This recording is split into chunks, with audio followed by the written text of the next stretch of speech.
ناداروں کو علم کے موتی آقا نے انمول دیے۔ الحمدللہ رب العالمین والصلاة والسلام علی رسولہ الکریم فاعوذ باللہ من الشیطان الرجیم بسم اللہ الرحمن الرحیم۔ السلام علیکم بچوں، جیسا کہ آپ کو پتہ ہے کہ ہم اپنے اس پروگرام میں آپ کو رسول کریم صلی اللہ علیہ وسلم کی پیاری پیاری باتیں یعنی احادیث مبارکہ بتائیں گے، اور آج جو ہم حدیث پڑھیں گے اس کا موضوع ہے بدگمانی سب سے بڑا جھوٹ ہے، اور اس حدیث کے راوی حضرت ابو ہریرہ ہیں۔ راوی کا مطلب یعنی جس نے آپ صلی اللہ علیہ وسلم سے بات سنی اور اس کو آگے تک پہنچایا۔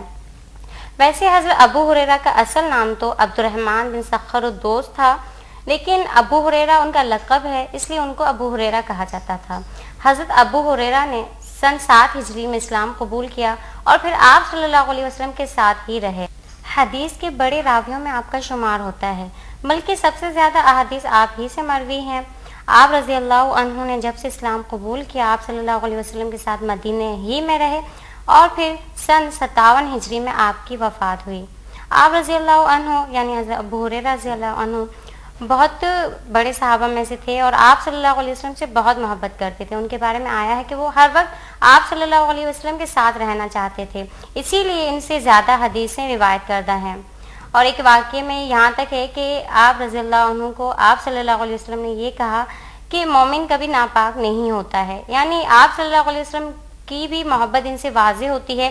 اور ایک مرتبہ تو جب اسلام لے کر آئے تھے اس کے بعد چاہتے تھے کہ ان کی والدہ ماجدہ بھی ایمان لے کر آئیں، کیونکہ وہ ابھی مسلمان نہیں ہوئی تھیں، ایمان نہیں لائی تھیں، تو ان کو ہر وقت اس بات کا بہت رنج رہتا تھا۔ ایک مرتبہ آپ صلی اللہ علیہ وسلم کی خدمت اقدس میں حاضر ہوئے اور آپ صلی اللہ علیہ وسلم سے نہایت رنجیدہ حالت میں کہنے لگے کہ اللہ کے نبی صلی اللہ علیہ وسلم، میں چاہتا ہوں جس طرح میں ایمان لایا ہوں میری والدہ بھی ایمان لے کر آئیں۔ تو آپ صلی اللہ علیہ وسلم نے ان کو دعا دی، اور پھر جب وہ گھر پہنچی تو اسی دن ان کی والدہ نے اسلام قبول کر لیا اور ان کے سامنے ہی کلمہ طیبہ پڑھ لیا۔ آپ بہت خوش ہوئے، اور اس بات سے یہ بھی ظاہر ہوتا ہے کہ آپ رضی اللہ عنہ سے محمد مصطفیٰ صلی اللہ علیہ وسلم کتنی محبت کرتے تھے، اور کافی غزوات میں بھی آپ صلی اللہ علیہ وسلم کے ساتھ رہے، اسی لیے آپ رضی اللہ عنہ سے بہت زیادہ احادیث مروی ہیں۔ اب ہم حدیث پڑھتے ہیں۔ عن ابی ہریرہ رضی اللہ عنہ قال قال رسول اللہ صلی اللہ علیہ وسلم ایاکم والظن فإن الظن اکذب الحدیث۔ حضرت ابو ہریرہ سے روایت ہے اور آپ صلی اللہ علیہ وسلم نے کہا کہ میں تمہیں ڈراتا ہوں، خبردار کرتا ہوں بدگمانی سے، کیونکہ بدگمانی سب سے بڑا جھوٹ ہے۔ اب ہم اس حدیث کے لفظی معنی پڑھتے ہیں۔ سب سے پہلا حرف ہم نے لیا ایاکم، میں تمہیں ڈراتا ہوں یا خبردار کرتا ہوں، الظن بدگمانی سے، فإن پس اس لیے کہ اکذب سب سے بڑا جھوٹ، الحدیث بات میں، یعنی میں تمہیں ڈراتا ہوں خبردار کرتا ہوں بدگمانی سے، اس لیے کہ بدگمانی سب سے بڑا جھوٹ ہے۔ اب میں اس کی تشریح بیان کروں گی آپ کے سامنے۔ اللہ جل جلالہ نے امت مسلمہ کے درمیان محبت، الفت، ہمدردی، شفقت و اخوت جیسے عظیم رابطے قائم کیے ہیں، اور سید البشر رحمۃ العالمین محمد مصطفیٰ صلی اللہ علیہ وسلم کے ذریعے یہ رابطے قائم و مستحکم ہوئے، اور کوئی بھی چیز جو ان روابط کو مخدوش کرے ان کا سدباب کیا گیا۔ یعنی دیکھیے جیسے کہ یہاں کہا گیا کہ بدگمانی سے بچو، کیونکہ بدگمانی سب سے بڑا جھوٹ ہے۔ جناب حسن بصری رحمۃ اللہ علیہ کا یہ قول تھا کہ اگر کسی بات کے 100 پہلو میں سے 99 پہلو غلط اور ایک پہلو صحیح ہو تو 99 پہلو کو نظر انداز کر کے ایک صحیح پہلو کو ہی مقدم کرنا چاہیے۔ یہ اس لیے بھی ضروری ہے کہ حسد، غیبت، چغلی جیسی تمام برائیاں بدگمانی ہی سے شروع ہوتی ہیں، تو اس لیے ہمارا نصب العین یہ ہو کہ ہم بدگمانی نہ کریں، یعنی برائیوں کو چھوڑ کر اچھا گمان رکھیں، کیونکہ دیکھیے اس سے بہت ساری ہم پریشانیوں سے بچ جائیں گے۔ اب آپ سوچ رہے ہوں گے کہ اس سے ہم پریشانیوں سے کیسے بچیں گے۔ دیکھیے بعض کا شیطان کیا کرتا ہے کہ ہمارے دل کے اندر وسوسہ اندازی کرتا ہے کہ فلاں شخص تمہارے بارے میں برا گمان رکھتا ہے، پھر ہم کیا کرتے ہیں کہ ہم بھی اس کے بارے میں یہ گمان رکھنا شروع کر دیتے ہیں کہ ہاں وہ میرے بارے میں برا سوچتا ہے، وہ برا ہے، تو اس کو کہتے ہیں بدگمانی۔ اور اللہ پاک نے قرآن پاک میں بھی بہت مرتبہ بدگمانی سے بچنے کے لیے کہا ہے، کیونکہ غیبت، حسد اور چغلی جیسی بیماریاں بھی بدگمانی ہی سے نکلتی ہیں۔ دیکھیے، اگر ہم کسی شخص کے بارے میں بدگمانی رکھیں گے کہ وہ ایسا ہے، وہ ویسا ہے، جبکہ بذات خود ہم نے اس کے اندر کوئی برائی نہیں دیکھی، لیکن اپنے دل کے اندر اس کے بارے میں برا گمان کیا، تو اس کو کہتے ہیں، جیسا کہ اس حدیث میں بھی کہا گیا کہ بدگمانی سے بچو، یہ سب سے بڑا جھوٹ ہے۔ تو اسی سے پھر غیبت، چغلی، اس جیسی بیماریاں جو ہیں اسی سے سٹارٹ ہوتی ہیں۔ اور ہم پریشانیوں سے کیسے بچیں گے؟ دیکھیے، اگر ہمارے اندر یہ سوچیں جو ہیں، شیطان جو ہے ہمارے پاس آ کر اس طرح کی سوچیں جو ہمارے اندر منجمد کرتا ہے، تب ہم الٹے سیدھے خیالات آتے رہتے ہیں۔ اس سے کیا ہوتا ہے کہ ہمارے سارے اعمال جو ہیں وہ بھی اکارت ہو جاتے ہیں، یہاں تک کہ ہم جب نماز پڑھتے ہیں اس وقت بھی یہ خیالات آنا شروع ہو جاتے ہیں کہ فلاں شخص ہمارے بارے میں یہ سوچتا ہے اور فلاں شخص ہمارے بارے میں یہ سوچتا ہے۔ اس طرح کی باتوں سے پھر ذہن جو ہے ہمارا مختلف پریشانیوں اور ذہنی ٹینشنوں کی آماج کا بن جاتا ہے۔ اس لیے ہمیں ان باتوں سے بچنا چاہیے، یعنی بدگمانی سے بچنا چاہیے، کیونکہ اگر ہم صرف بدگمانی سے ہی بچ جائیں اور ہر بات میں ہم اچھے پہلو کو مقدم رکھیں تو ہم بہت ساری پریشانیوں سے بچ جاتے ہیں، دنیا بھی ہماری کامیاب ہوگی اور آخرت بھی، کیونکہ پھر ہمارے اندر سے اس طرح کی باتیں نکل جائیں گے اور ہم ایک پرسکون زندگی گزار سکیں گے۔ کیونکہ ایک شخص جو دوسروں کے بارے میں اچھا گمان رکھتا ہے وہ نہ اپنے آپ کو تکلیف پہنچائے گا، نہ پھر آگے وہ کسی کو تکلیف پہنچائے گا، کیونکہ ظاہری بات ہے اگر ہم کسی کے بارے میں برا گمان رکھیں گے تو پھر اس کو لوگوں سے بھی بیان کرنا شروع کر دیں گے کہ فلاں شخص ایسا ہے، تو یہ کیا ہوگا کہ الزام تراشی ہوگی، بہتان ہوگا۔ اس کے علاوہ یہ چغلی کے معنی بھی آتا ہے، جیسا کہ آپ صلی اللہ علیہ وسلم نے کہا کہ لا يدخل الجنۃ نمام، کہ چغل خور جنت میں داخل نہیں ہوگا۔ یعنی دیکھیے کہ بدگمانی ہی سے تمام جو برے اعمال ہیں وہ بدگمانی ہی سے سٹارٹ ہوتے ہیں، کہ ہم اگر کسی کے بارے میں برا سوچیں گے، کسی بھی بات میں اگر ہم اچھے پہلوؤں کو نظر انداز کر کے برے پہلو کو مقدم رکھیں گے تو پھر ہمارے ساتھ اس طرح کی ٹینشنز، اس طرح کی پریشانیاں تو ہوں گی ہی۔ جیسا کہ آج کل ہم کیا کرتے ہیں کہ اگر کسی شخص کے اندر 99% اچھائی ہے اور صرف 1% برائی ہے تو ہم اس 99% جو اس کی اچھائی ہے اس کو اگنور کر دیتے ہیں اور پھر ہم اس کی برائی کو لے کر بیٹھ جاتے ہیں کہ اس کے اندر یہ برائی ہے۔ اگر ہم اس کی اچھائیوں کو دیکھیں اور برائی کو نہ دیکھیں تو، لیکن ہم ایسا کرتے نہیں ہیں۔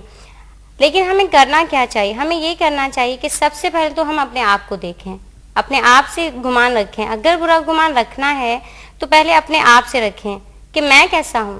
جب ہم یہ سوچیں گے نا کہ میں کیسا ہوں، تب خود بخود جو ہے ہمیں اچھے لوگوں کی پہچان ہو جائے گی کہ یہ لوگ اچھے ہیں، کیونکہ میرے اندر یہ اچھائی نہیں ہے۔ ہم لوگوں کی اچھائیوں کو دیکھیں کہ اس کے اندر یہ اچھائی ہے اور میرے اندر تو یہ اچھائی نہیں ہے، اور اپنے اندر پھر وہ اچھائی پیدا کریں، اور یہی کامیابی ہے۔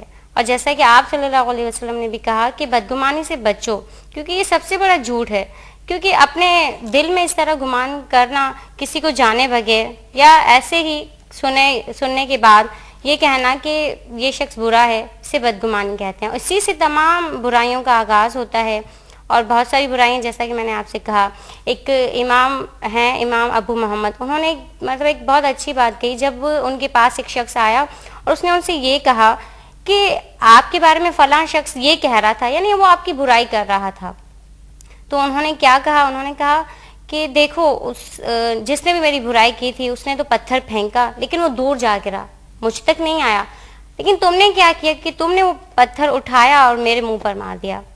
کیونکہ بعض لوگوں کی عادت ہوتی ہے، وہ کہتے ہیں کہ فلاں شخص آپ کی غیبت کر رہا تھا، یہ کہہ رہا تھا، تو یہ نہیں ہونا چاہیے۔ بلکہ دیکھیے کہ اگر ایک کلاس روم ہے، اس میں بہت سارے اسٹوڈنٹ بیٹھے ہیں اور ہم سب سے پہلے اسٹوڈنٹ سے کوئی بات کہتے ہیں اور اس کو پھر ہم یہ کہتے ہیں کہ اب اس بات کو جو ہے تم اپنے برابر والے کو کہو، اس کے بعد اس کو کہتے ہیں تم اپنے برابر والے کو کہو، یعنی یہ سلسلہ چلتا رہتا ہے۔ اور جب آخر میں بیٹھے ہوئے اسٹوڈنٹ سے پوچھا جاتا ہے وہ بات کیا تھی، تو دیکھیے گا آپ کہ وہ بات جو ہے کتنی چینج ہو چکی ہوگی، بہت بدل چکی ہوگی، یعنی اس کا اصل وہ نہیں رہا ہوگا۔ تو ہمیں بھی چاہیے کہ ہم بدگمانی نہ کریں، اور ہاں اگر ہمیں کوئی کہتا ہے کہ آپ کے بارے میں فلاں شخص یہ کہہ رہا تھا، تو آپ اس کو اپنا مخلص نہ سمجھیں، کیونکہ آپ صلی اللہ علیہ وسلم نے بھی اس چیز سے منع کیا ہے، اور بلکہ ہم یہ کہیں کہ اچھا ٹھیک ہے میں اس سے جا کر پوچھتا ہوں، کیونکہ آپ صلی اللہ علیہ وسلم یہی کیا کرتے تھے۔ اور اس طریقے سے کیا ہوگا کہ ایسے لوگ جو بدگمانیاں پھیلانے میں بہت اہم کردار ادا کرتے ہیں وہ لوگ رک جائیں گے، لیکن ہم یہ نہیں کرتے۔ ہمیں ان باتوں میں مزہ آتا ہے یا وہ ہمیں اپنے مخلص لگتے ہیں، جو ہمیں آ کر یہ کہتے ہیں کہ جبکہ بات کا کوئی مقصد نہیں ہوتا ہے، ہمیں ہرٹ کرنا ہوتا ہے، دل دکھتا ہے، تو ایسے لوگوں کو بھی روکنا چاہیے، اور اسی سے پھر بدگمانی جو ہے وہ ختم ہو جائے گی۔ اب ہم یہ دیکھتے ہیں کہ اس حدیث سے ہمیں راہ عمل کیا ملا، یعنی ہمیں کیا کرنا چاہیے۔ پہلا راہ عمل تو یہ ہے کہ بدگمانی سب سے بڑا جھوٹ ہے، اس لیے ہمیں اس سے بچتے رہنا چاہیے۔ دوسرا، ہمیشہ اچھے پہلو کو مقدم رکھنا چاہیے اور ہر اس عمل سے گریز کرنا چاہیے جس سے آپس کے روابط ختم ہونے کا اندیشہ ہو۔ اس کے ساتھ ہی ہمارا آج کا پروگرام ختم ہوا، آج کی حدیث ختم ہوئی۔ اللہ تعالیٰ سے دعا ہے کہ اللہ تعالیٰ ہم سب کو آپ صلی اللہ علیہ وسلم کی پیاری باتوں پر عمل کرنے کی توفیق عطا فرمائے۔ اللہ حافظ۔ السلام علیکم ورحمۃ اللہ وبرکاتہ۔ اس پروگرام کی سی ڈیز اور ڈی وی ڈیز کے لیے درج ذیل پتے پر اپنے آرڈرز بذریعہ خط یا ای میل بک کرائیں۔ Incharge QTV D120 site Karachi Pakistan. Email address qcampus@arydigital.tv۔ ناداروں کو علم کے موتی آقا نے انمول دیے۔